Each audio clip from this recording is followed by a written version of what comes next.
Nesse vídeo aqui eu vou te mostrar 5 versículos que estão na sua Bíblia, mas não deveriam estar, eles foram acrescentados. E aí, tudo bem? Eu sou o Pastor Berloff, então já deixa o like, se inscreve no canal para fortalecer o trampo aqui. E vamos que eu tenho a missão aqui de te mostrar 5 versículos que você lendo aí a sua Bíblia no dia a dia, você jamais poderia imaginar que eles foram acrescentados. Pois é, eles não fazem parte do que nós chamamos de textos originais. Na verdade, a maioria das Bíblias que estão circulando aí nas nossas mãos, elas trazem algumas referências sobre esses acréscimos, né? Algumas Bíblias vão trazer esse versículo entre colchetes, apontando que são textos acrescentados. Outras Bíblias, como a NVI, por exemplo, traz notas de rodapé. Então tem um númerozinho, uma letrinha sobre o versículo, e na nota de rodapé está escrito que aquilo ali foi um acréscimo.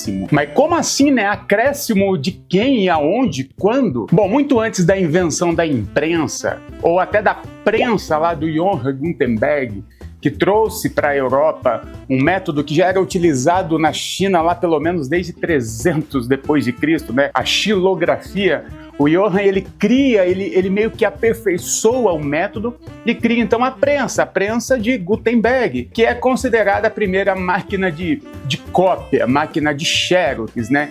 Foi ali no século então 14 que nós tivemos uma espécie de máquina que começou a fazer cópias de textos. Até então, tirando o método da xilografia, um método chinês, quando nós precisávamos de cópia era manuscrita, mano, tá ligado? Quando a professora mandava você fazer um trabalho de 17 páginas e não tinha nem máquina de escrever porque a gente era pobre, então você comprava um calhamaço de folha ao maço, tá ligado? E aí você grampeava a folha de sulfite na frente e atrás para fazer a capa. E eu não sei por que a folha de almaço tem que ser maior do que a folha de sulfite, e aí a gente tinha que cortar para fazer a capa e a contracapa. Eu nunca entendi essas duas folhas não terem a mesma medida. Bom, então tudo que era cópia era uma cópia manuscrita, inclusive a nossa queridíssima Bíblia. Sim, quando nós falamos de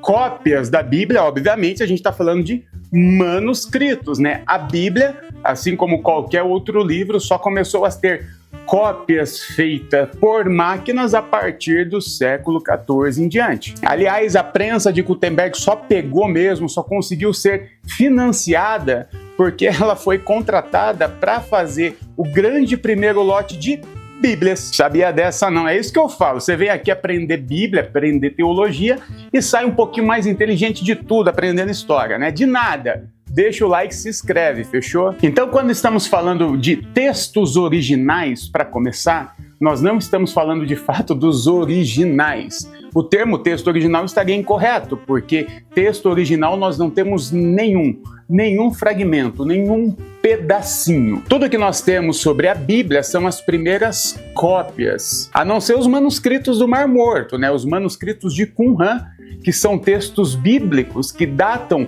mais antigo que os nossos textos bíblicos e que só foram descobertos em 1947 na comunidade de Qumran. Olha só, e esses textos estão começando a ser pesquisados agora. Imagina as alterações que não teremos aí mais para frente. Eu falo um pouquinho sobre isso no meu vídeo sobre João Batista aqui no canal, dá uma olhada. Então, sobre a Bíblia, o que nós temos de mais antigo são cópias, né? As primeiras cópias. E o que nós temos de mais antigo das cópias bíblicas datam o final do século III, começo do século IV. Então entenda, falando apenas dos evangelhos, a vida de Jesus aconteceu ali no ano 30, 33 depois de Cristo. Os evangelhos foram escritos de 55 a 100 depois de Cristo. Ou seja, entre os fatos e a escrita, aconteceu aí uns 30 anos. Pode parecer muito, né? Para nós que fazemos live todos os dias, né? 30 anos é demais. Mas para aquela época, escrever sobre um fato 30 anos depois seria basicamente a nossa live. Era algo muito atual. Para você ter uma noção, os textos mais clássicos que nós temos na filosofia, os textos de Platão, por exemplo, datam 300 anos depois do próprio Platão. Os evangelhos, sobretudo os sinóticos, são mais fidedignos historicamente do que o Banquete de Platão, por exemplo. Bom, como eu já te falei, as nossas cópias, as mais antigas, já datam ali o final do século III e começo do século IV. E eis o grande problema, porque é justamente no momento em que o Império Romano coloca suas mãozinhas sobre os textos bíblicos, porque foi o momento que o Império Romano oficializou o cristianismo como religião do império. Até então era o império politeísta, que utilizava outros textos e outros tipos de amuletos sagrados. Com a troca, com a inversão, eles precisavam agora entender o que dava base para a fé, para aquela nova fé deles. Então, eles que começaram a ir atrás dos textos para fazer mais cópias e mais cópias e mais cópias. E daí para frente foi uma enxurrada de erros nessas cópias. E tem vários tipos de erros que eu não vou especificar cada uma aqui, tá bom? Isso aí você pode saber mais nos nossos ambientes acadêmicos lá da Escola Brasileira de Teologia. Eu tô aqui para te dar um panorama sobre o assunto. Mas, por exemplo, nessas cópias tiveram acréscimos para falar sobre a divindade de Jesus numa disputa narrativa de que Jesus era Deus. Tiveram também acréscimos para afirmar a recente criada teologia da Trindade. A teologia da Trindade foi criada para caber melhor dentro do Império Romano, que estava vindo de uma religião politeísta, de vários deuses. Então, uma trindade entrou muito melhor, coube muito melhor no imaginário romano. E para justificar essa teologia, alguns textos foram acrescentados para falar do Pai, do Filho e do Espírito Santo. Tiveram textos manipulados para afirmar a cristandade de Jesus, afirmando que ele era o Messias. Então foram muitos acréscimos, muitos mesmos, né? Desde pequenos, que de fato não acrescentam e não tiram nada do texto, apenas uma forma diferente de colocar as palavras, até porque nós estamos falando de uma tradução do grego, né? Então a construção das frases eram diferentes. Mas sim, tivemos manipulações pensadas no texto para gerar algum tipo de doutrina. E sobre essas manipulações eu quero apresentar aqui para vocês 5. Chama a sua tia fundamentalista para assistir esse vídeo com você, manda para ela que eu sei que ela vai gostar. Tem um tio pastor? Manda para ele que é bênção. Chuva de bênção, chuva de bênçãos do céu. Marcos capítulo 16, o conhecidíssimo final longo de Marcos. E é o texto mais absurdo também, porque é o texto que mais move o cristianismo por aí, perceba. Bom, o que nós temos de original de Marcos termina ali no versículo 8, dizendo o seguinte: tremendo e assustadas, as mulheres saíram e fugiram do sepulcro, e não disseram nada a ninguém, porque estavam amedrontadas. Ponto final, acabou o evangelho, tchau. É um final muito abrupto, né? Acabou do nada.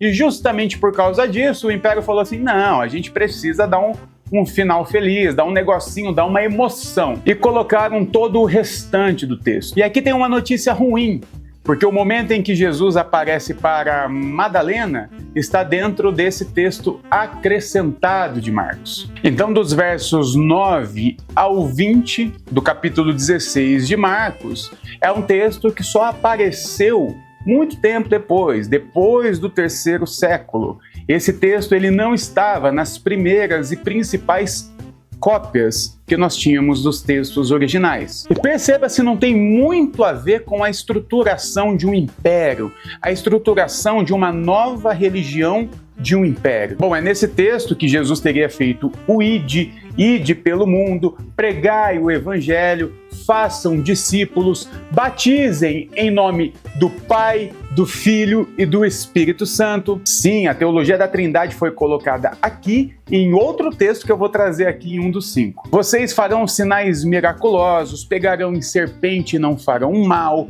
beberão veneno e vocês não vão morrer. E esse negócio de pegar em serpente e não fazer mal, toda vez que eu estou angustiado, toda vez que eu estou chateado, toda vez que eu estou cabisbaixo, eu assisto este vídeo aqui, ó, para ficar feliz.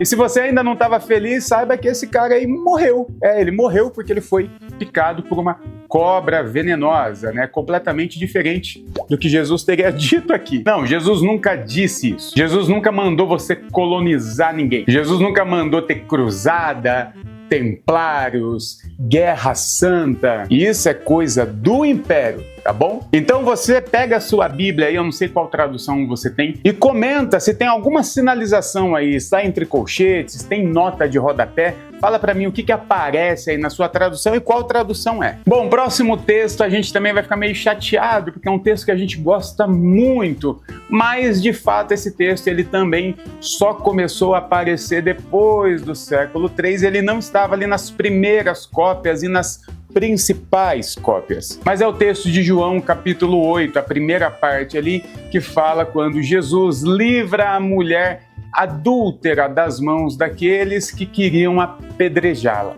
O texto é lindo, pô, eu prego sobre esse texto, mas de fato ele não aparece nas primeiras cópias. Todo aquele texto, tá? Do versículo 1 ao 11. Mas espera aí, nem tudo está perdido, tá? Isso aqui tem um ponto específico que eu quero falar com vocês. Aqui todos os teólogos mostram que, por mais que esse texto de fato não estivesse nas principais e nas primeiras cópias, é um texto que tem algumas peculiaridades. Primeiro que é a riqueza de detalhes, né? Não tem nenhum texto tão longo quanto esse que foi acrescentado. Tirando o texto lá de Marcos, que é um pouco longo, mas que tem ali, como eu já expliquei, a ideia do Império Romano de avançar, tem os seus motivos. Aqui tem uma história muito bem contada, muito bem montada, com riquezas de detalhes. Então isso era uma história que corria no boca a boca entre os discípulos de Jesus e que por algum motivo não foi relatado por nenhum dos evangelistas. E algum copista achou por bem colocar uma história que era tão comum sobre Jesus em sua biografia. Então, por mais que esse texto foi um texto acrescentado,